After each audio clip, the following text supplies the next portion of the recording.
Kondisi Gunung Agung yang masih fluktuatif membuat para pelaku usaha khususnya di bidang perhotelan harus memutar otak lebih keras.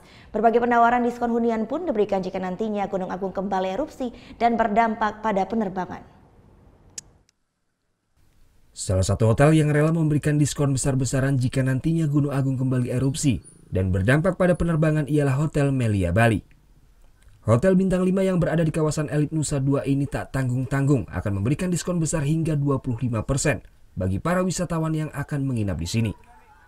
Bahkan jika Gunung Agung kembali erupsi dan berdampak pada penutupan bandara, pihak manajemen pun rela memberikan kamar gratis untuk tamu hotel yang menginap di hotel ini sebelumnya. From Melia Bali, we want to ensure that we will take care of our guests.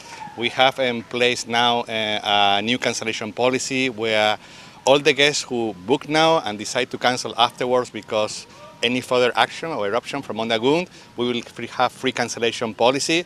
Also, in case airport is closed, we ensure also free room for the guests who need to extend their stay with us.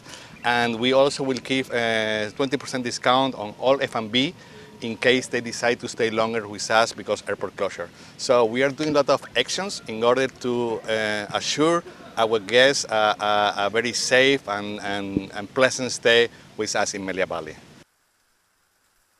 Tak bisa dipungkiri jika erupsi Gunung Agung memberikan dampak yang luar biasa terhadap jumlah kunjungan tamu di hotel ini.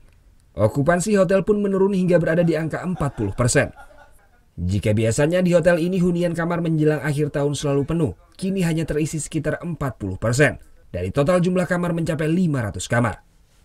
Diharapkan dengan pemberian diskon dan penawaran promo seperti ini, tamu tidak takut lagi untuk berkunjung ke Bali dan mau menginap untuk menghabiskan waktu di penghujung tahun.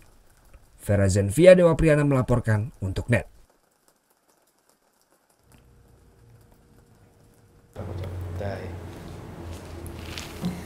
Udah selesai kan nontonnya? Nah, jadi jangan lupa buat like, komen, dan subscribe ya.